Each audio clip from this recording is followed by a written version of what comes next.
We take so many things for granted. Growing up safe with our mothers and our fathers, our brothers and our sisters.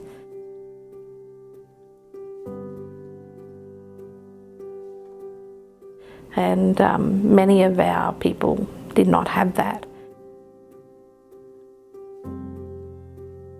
My grandmother's family came into town when my grandmother was quite young. It was disastrous for them. I can't tell you where half of her brothers and sisters went. What I can tell you is that when my grandmother was 4 years old, she was removed from the care of her parents. And she had a really, really hard life. And it scarred her in a way that affected her, it affected her parents, it affected her siblings, but us too, because of the relationship that we couldn't have with her because she was so broken.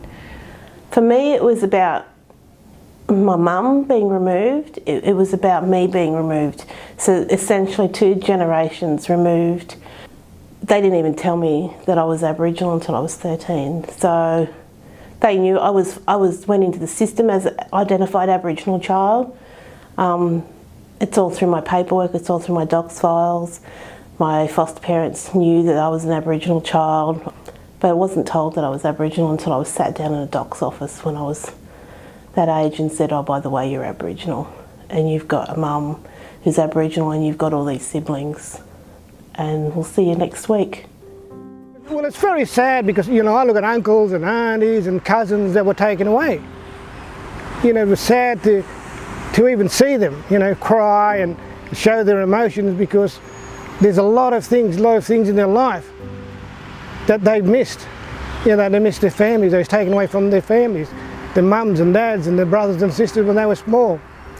And most of them don't know their families. They can't connect the country and land, which is very hard from today. Their identity has been lost. And that's so important with our Aboriginal people, that they have an identity, know who they are and where they're going and why they're here and where they fit in Aboriginal society and in the bigger picture, in the bigger world. Yeah, my mother was removed at the age of 3 and so you know, as a result of that she used to relay all the stories to us of her being raised on the mission, and she stayed there till she was just shy of turning 9. I think for me personally it was about, yeah, Mum used to speak language, but when she for any Aboriginal person who wasn't living on a mission, they had to have their exemption certificates or their dog tags, and a part of that was that they could no longer speak their language. That was part of the condition. That exemption certificate allowed them to no longer be on the mission and they could go and find work. And for her, signing that exemption certificate was an undertaking that she was not to talk her language. So she used to say, I can't teach you that. You know, and I say, Mum, you can. I'm not living on a mission. You know, you can tell us. Oh, no, you got to learn the white man's way now.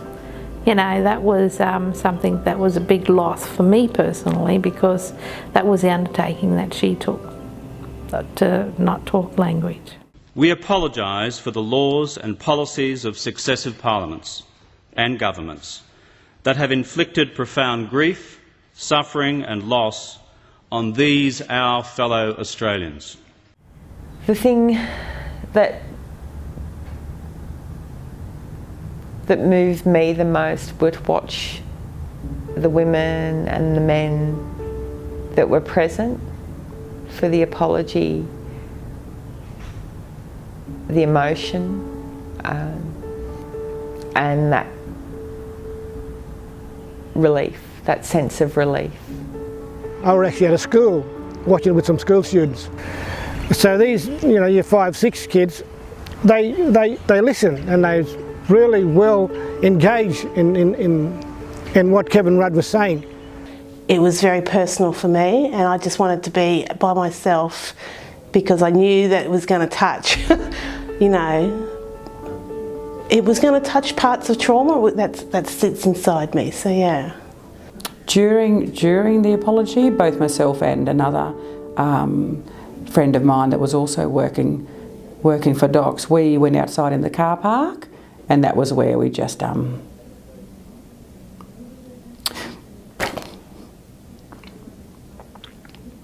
So I'm listening to his speech, and then when he got to the bit where he said, you know, we apologise, and then the actual saying sorry, what ended up happening was I just felt this massive, massive weight, and I get teary, lift off my shoulders. It was a powerful, emotional, heartfelt day, and I think everybody felt it. Got up early in the morning and made our way down to Canberra. There was a lot of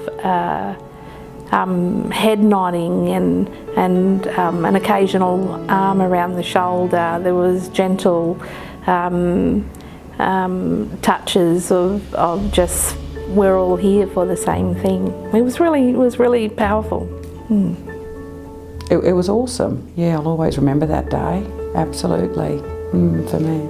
Well, a lot of them cried, and a lot of them asked questions, which is fair enough, you know. A lot of Australians are ignorant to what happened in the past, but a lot of the kids now have got, you know, they're a different generation. We've got a generation that'll listen and that thinks, and they're our next leaders, so they're going to make a lot of decisions for us when we get older. So that's where I think the changes are going to come.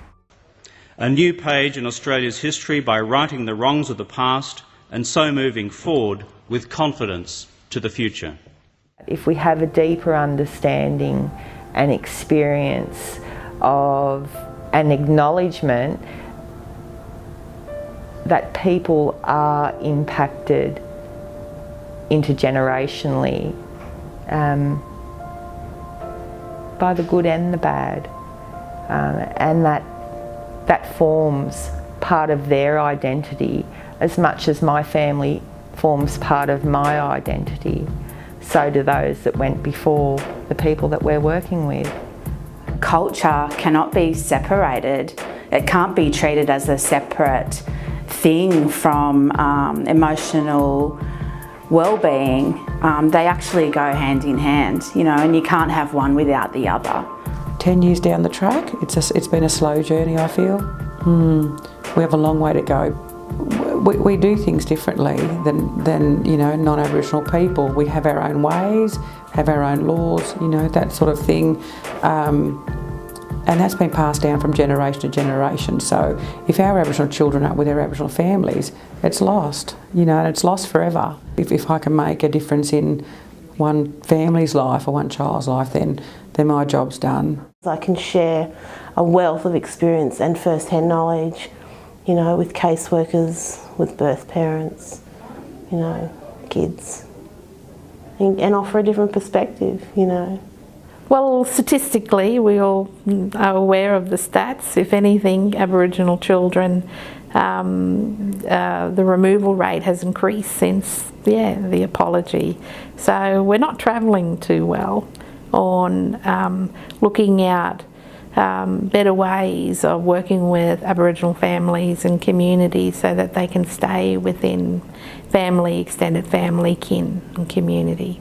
The only way to keep families together is to invest in the families. So a lot of the kids suffer because of their mums and dads and their uncles and aunties that were taken away.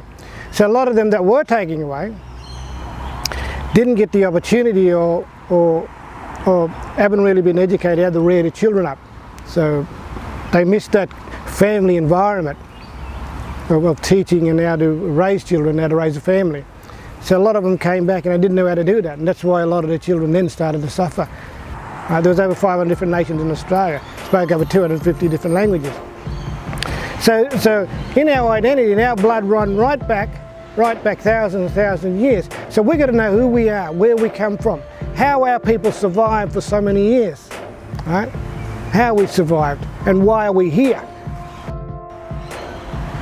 Healing for our people it'll come through Aboriginal people and non-Aboriginal people working together, all right? It's not only the Aboriginal people need to be healed. I said it's not only Aboriginal people that need to be healed, it's non-Indigenous people need to be healed as well. So it's a two-way process, I believe, and it's need to be done by both sides. I mean, we've got to acknowledge that. You know, these things are happening in history, but we could also make sure that these policy and law doesn't happen again.